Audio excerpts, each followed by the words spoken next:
Pinagtagpo, pero hindi tinadhana. May mga tao tayong makikilala na tila ba tadhana ang naglapit upang tayo magtagpo. Animoy, isang magandang aksidente na tayo ay nag-cross ng landas at landas ay nagkabunggo. Sa unang pagkikita, wari ba'y matagal nang magkakilala. Mabilis nating naibigay ang ating tiwala. Mabilis nagkaigihan at nagkapalagayan. Mabilis na may musbong na pagkakaibigan sa maikling panahon na pinagsamahan. Mga taong ating natagpuan o mga taong tayo ang natagpuan. Sila yung mga taong naging parte na ng ating buhay. Nawaribay, pag nawalay, malaking kawalan. Mga taong nakasanayan nating nandyan, nakaalalay, nakasubaybay, handang magbigay, saya man o lumbay. Sila yung tipo ng taong di natin lubos maisip kung paano nagsimula ang pagkakaibigan, pagtitinginan, at pagmamahalan.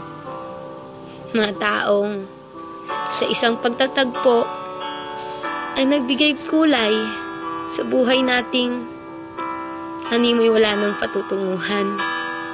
Sila yung tipo saglit lang mawaglit ay agad nang nangungulila. Mga taong marami ng nabuong mga alaala. Sila yung taong akala natin ay pangmatagalan. Ngunit, mawawala na lang pala ng biglaan. Sila yung nakatagpo natin. Ngunit, wari di nalaan para magtagal sa ating piling. May mga taong tinadhana at may mga taong pinagtagpo. Ngunit, alin nga ba tayo sa dalawa? Sa pagkagot sa aking tanong, hindi ko pa kayang magagawang tumawa? O sa sagot ba nito'y unti-unti na lang tumulo ang aking mga luha?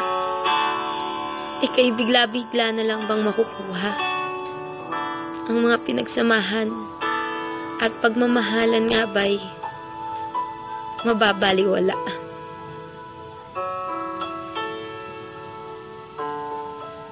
Na hindi tayo para sa isa't isa.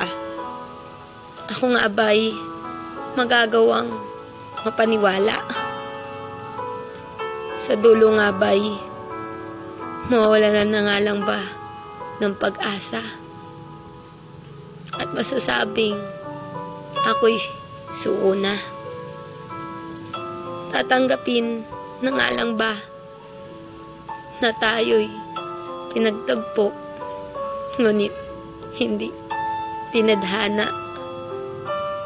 Pinagtagpo ngunit hindi tinadhana.